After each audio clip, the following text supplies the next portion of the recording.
What's up, guys? Back with another video. I'm gonna go ahead and donate another 1,000 to St. Jude.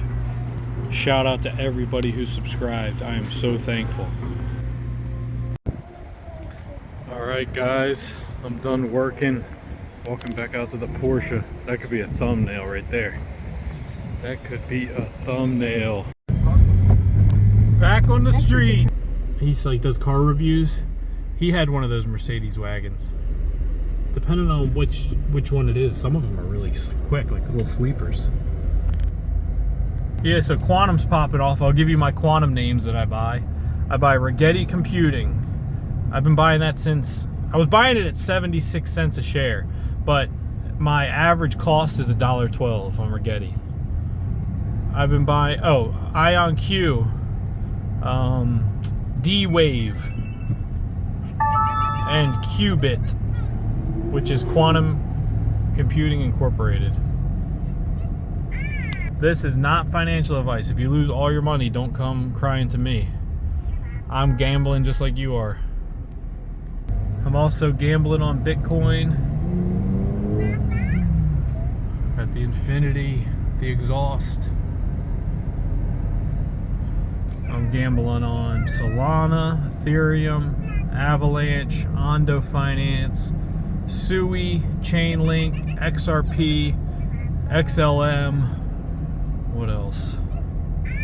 I even got a little Flocky, which I'm probably gonna dump because I don't like holding that stuff long term. And today I actually sold half of my PayPal and half of my Shopify and half of my VOO and half of my VGT because I wanted to free up some cash because things are getting a little frothy. Things are getting a little frothy. So when that happens, I like to just clean a little bit off the top. Just to stock that cash pile back up. Not physical cash, but you know what I mean. Money market. And if you guys if you invest and you have cash in your account, make sure you have it in a money market account. Like a preferred account where you're earning interest. Like my money market account, I earn 3.9% interest. There's other ones, there's high yield savings accounts and things like that, but if you're having cash, you need to have it somewhere that's at least getting as much as the old inflation number, the standard 2.5% inflation. If you're not, literally your savings is being depleted every day as they print money. I think whatever the money market yield is, it's slightly below the US Treasury, short-term Treasury yield. So that's probably what inflation is. So always keep your cash in some kind of high yield account so it's not losing value. Some guy wrote on the comments, he said, what's your exit strategy for crypto? And the issue that I've come to find now with myself is that I don't ever want cash. I don't ever want US dollars other than like an emergency fund and money I use for my daily life. Like, to be dead honest, I don't even use cash now. I use a card and then I sell off some of my investments and I pay off my card before the end of the month. So I really don't even hold that much cash. I have an emergency fund, small emergency fund, but other than that, I stay invested. Keep everything invested, which is not what I'm recommending, but I'm kind of more aggressive. But the exit strategy, to be dead honest, I think there'll come a time when people would rather have the Bitcoin than they would cash.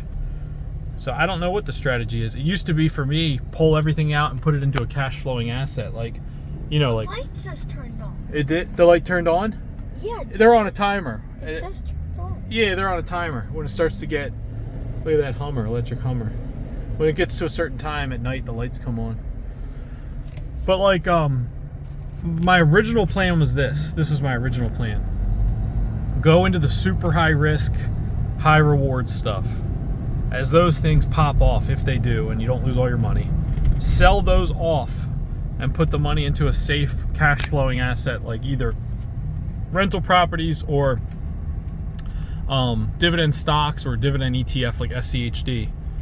But the issue is that like SCHD, $1 million invested in SCHD is only going to yield you like 34 grand a year, $1 million. So you need 3 million just to get up after taxes to like 70-some thousand a year in income. So you really need a lot of money invested to have it invested safely and earn a yield.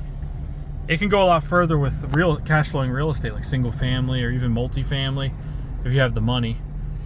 But then it's a little bit more management intensive. It's an actively managed asset and not a passively managed asset. So I was trying to find something that was trying to find a way that I could exit out of the high risk stuff, but then go into the things that are passively managed cash flowing assets, like some type, maybe just something like a dividend ETF, and then some other higher yield dividend stocks like EDP. I might be saying the name wrong, but some of these like oil infrastructure companies and things like that have like a high yield. But even then, it's like I don't feel comfortable holding them long term. It's like I'd always be learning and checking and changing things. There is no like set it and forget it, unless you're just holding like US treasuries or something. We're actually not late, guys, and don't take my advice. I do not know sometimes what I'm even talking about. Sometimes I say things and I'm like, wait, I didn't even say that right. That doesn't make sense. I'm trying to figure out this stuff just like you guys are. I'm always thinking about it. Like, how can I set myself up to where I can have cash flow? I want safe, reoccurring cash flow that increases above the rate of inflation. So you're going to get that in two places. You're going to get that in cash flowing real estate, or you're going to get it in dividend stocks or ETFs. For me, those are the two places. I'm not big into bonds and treasuries and stuff like that. I want the a little bit higher yield than that, and I need it to grow. Also, treasury interest is taxed at ordinary income. I need it to have some kind of tax benefit. Real estate, there's a Taycan. It looks like it's lowered. But those things just sit so low.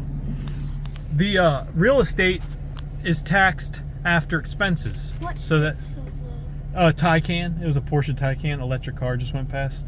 Looked like it was sitting real low. Real estate's taxed after the expenses. So you can deduct all your expenses and then pay the taxes on the income. Dividend stocks are taxed at one of the lowest rates. The income is.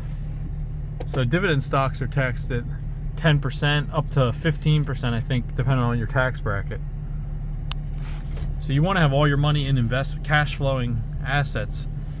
See, like the gains from Bitcoin and the gains from a lot of these stocks, they're either going to be short or long-term capital gains depending on how long you hold it for. But long-term capital gains aren't as bad. Short-term capital gains is just like the treasuries, taxed at ordinary income. The treasury interest, like the cash flow you receive from the treasuries, is taxed at ordinary income. See, like, you got to do the math, because if you're like, oh, I'm going to put all my money in treasuries, it's so much safer. The yield is 4.1%. Well, take the 4.1% and subtract it by 37% if you're in the highest tax bracket. And then that's your real dividend. That's your real interest that you're earning. Where you could do this, take the same 3.6% SCHD. I haven't looked at the dividend in a while. I don't know what it pays. And then subtract the 15% tax you're paying from the SCHD dividend if you're in the highest tax bracket, and it ends up being a better yield.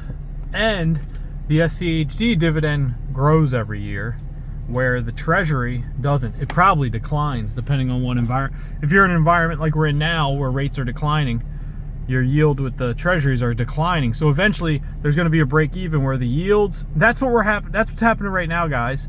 There's all this money on the sidelines, okay? They park their money into treasuries and safe income producing assets. Well, guess what happened? The rates are coming down. As the rates are coming down, the dividend is better than the safe interest from the treasury. So now people are like, we need to move our money from the treasuries back into the safe dividend paying companies because we're going to have a higher yield. For the past 2 years, the treasury yield has been higher than the dividend yield in the dividend ETFs and dividend stocks. So that's why there's a lot of money on the sidelines still, tons. I don't think that's come back over. So I don't think you're going to see the market like crash. You're going to have corrections Do you know every year there's always a winter? Every single year there's like a 6 to 10% crash. Every single year. So it's almost like if you just are aware of that, then you're not freaked out. And I think it's every 5 years there's a massive correction, and then every 10 years there's like a huge crash. I can't remember the actual statistics, but it's bound to happen. And there's some interesting statistics around trying to time the market. If you miss like the few best trading days of the year, your return is massively lower. They did like a side by side of like one person who tried to buy on the very best days to buy every single time of the year, and one guy that just bought systematically the same amount every week or whatever, and the difference in the return was like so minimal over 30 years. You'd think it'd be some crazy number, like the guy bought every single time on the best day to buy, and it actually turned out that the difference in their annual return was not much at all. So it's better just to keep buying. All we're doing is just waiting for them to print more money. Either a business is going to grow and expand, or these things are just going to get more expensive because they're printing more money and the dollar's going down in value. There's no point in like jumping around and doing all this crazy stuff with your investments and money. Just keep buying and don't sell. I know I sold today, but that's because I have a certain percentage I like to keep as cash. And when those quantum stocks took off, my balance was off, like my allocation. But I don't want to sell. That's another statistic that's true that people don't think is true, is that they think they're supposed to sell the ones that went way up and add to the ones that are down. They found over time that's a losing strategy. You're better off leaving the ones that are doing great and compounding. Don't sell any of them. Let them continue to compound and grow. Did we go? So it's better to actually... So I didn't sell any of the quantum stocks. I sold off my ones that I know can't really 100x.